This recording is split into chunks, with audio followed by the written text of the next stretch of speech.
താരസംഘടന അമ്മയിൽ വീണ്ടും പ്രതിസന്ധി. ശ്വേതാ മേനോൻ അടക്കമുള്ള ഭരണസമിതി അംഗങ്ങൾ ഔദ്യോഗികമായി രാജി സമർപ്പിച്ചിട്ടില്ല. അഡ്ഹോക് കമ്മിറ്റിയുടെ നിലനിൽപ്പിന് നിയമപരമായ പ്രതിസന്ധി നേരിടുകയാണ്. അമ്മയുടെ ഓഫീസിൽ ഇന്ന് ഞങ്ങൾ ഈ തെരഞ്ഞെടുക്കപ്പെട്ടെന്ന് പറഞ്ഞ ഒരു സന്നിഗ്ധ സാഹചര്യത്തിൽ തെരഞ്ഞെടുക്കപ്പെട്ട ഈ ഭാരവാഹിത്വമുള്ള ആളുകൾ ഇന്നൊരു യോഗം കൂടി. ഇത് ഔദ്യോഗികമായ രണ്ടാമത്തെ യോഗമാണ്. ആദ്യത്തെ യോഗത്തിൽ തീരുമാനിച്ച ചില കാര്യങ്ങളിൽ ഒന്നായിരുന്നു ഇതിനു മുമ്പുള്ള ഭാരവാഹികളിൽ നിന്നും ഇതിലെ ആക്സസുകൾ, നമ്മൾക്കിതിലെ എല്ലാ മെമ്പർമാരുമായി ബന്ധപ്പെടാനുള്ള പാസ്വേഡുകൾ, വൈഫൈയുടെ പാസ്വേഡ്, ദൈനംദിന പ്രവർത്തനങ്ങൾക്ക് ആവശ്യമായ രേഖകൾ, ഇവിടെയുള്ള മറ്റ് ഓഫീസ് മുറികളുടെ താക്കോലുകൾ, പഴയ മിനിറ്റ്സ് ബുക്കുകൾ, അങ്ങനെയുള്ള കാര്യങ്ങളൊക്കെ ഇതിനു മുമ്പുള്ള സമിതിയിൽ നിന്നും വാങ്ങിക്കുക എന്ന ഉദ്ദേശത്തോടു കൂടിയാണ് ഇന്നിവിടെ വന്നിട്ടുള്ളത്. അപ്പോൾ അവർ വന്നു. നിതിൻ സേവ്യർ വിവരങ്ങളുമായി ചേരുകയാണ്. നിതിൻ, നമുക്ക് ഓർമ്മയുണ്ട് ഈ സംഭവ വികാസങ്ങളൊക്കെ നടക്കുന്ന കമ്മിറ്റിയിൽ നിന്ന് ശ്വേതാ മേനോൻ പുറത്തു വരുമ്പോൾ താൻ ഇനി ഒരു അംഗം പോലുമായി തുടരില്ല എന്നാണ് പ്രഖ്യാപിച്ചത്. പിന്നെ എന്തുകൊണ്ട് രാജി സമർപ്പിക്കുന്നില്ല?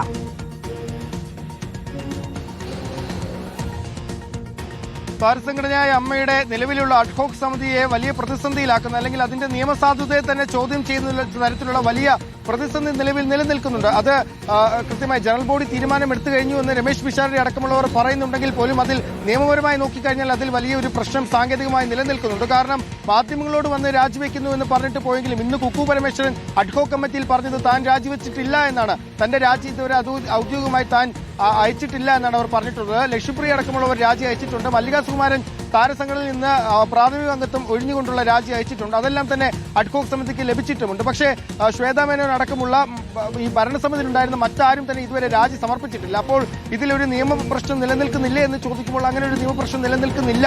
കാരണം ജനറൽ ബോഡിയിൽ അവർ പ്രഖ്യാപിച്ചു കഴിഞ്ഞു, മാധ്യമങ്ങളോട് പ്രഖ്യാപിച്ചു കഴിഞ്ഞു. ഒരു ഇംഗ്ലീഷ് മാധ്യമത്തോട് ശ്വേതാ മേനോൻ താൻ ഇനി അമ്മയിലേക്കില്ല എന്ന് പറഞ്ഞു കഴിഞ്ഞു. അപ്പോൾ അങ്ങനെ പരസ്യമായി തന്നെ പറഞ്ഞപ്പോൾ പിന്നീട് അതിനൊരു നിയമസാധുത നിലനിൽക്കുന്നില്ല എന്നാണ് രമേശ് പിഷാരടിയും കെ പി ഗണേഷ് കുമാർ അടക്കമുള്ള അഡ്ഹോക് കമ്മിറ്റി അംഗങ്ങൾ പറയുന്നത്. ജനറൽ ബോഡിയാണ് അവസാന തീരുമാനമെടുക്കേണ്ടത്. ഒരുപക്ഷെ അഡ്ഹോക് കമ്മിറ്റി എന്നൊന്നും ബൈലോയിൽ പറയുന്നില്ലായിരിക്കാം. പക്ഷേ ഒരു സ്പെഷ്യൽ കമ്മിറ്റി നിയമിക്കാൻ അത് ജനറൽ ബോഡിക്ക് അധികാരമുണ്ടെന്നാണ് അവർ പറയുന്നത്. പക്ഷേ ശ്വേതാ മേനോൻ രാജിവെച്ച് പുറത്തു പോയിട്ടില്ല. അവർ മാധ്യമങ്ങളോട് രാജിവെച്ചു എന്ന് പറഞ്ഞിട്ടുണ്ടെങ്കിലും ഔദ്യോഗികമായി രാജി സമർപ്പിച്ചിട്ടില്ല.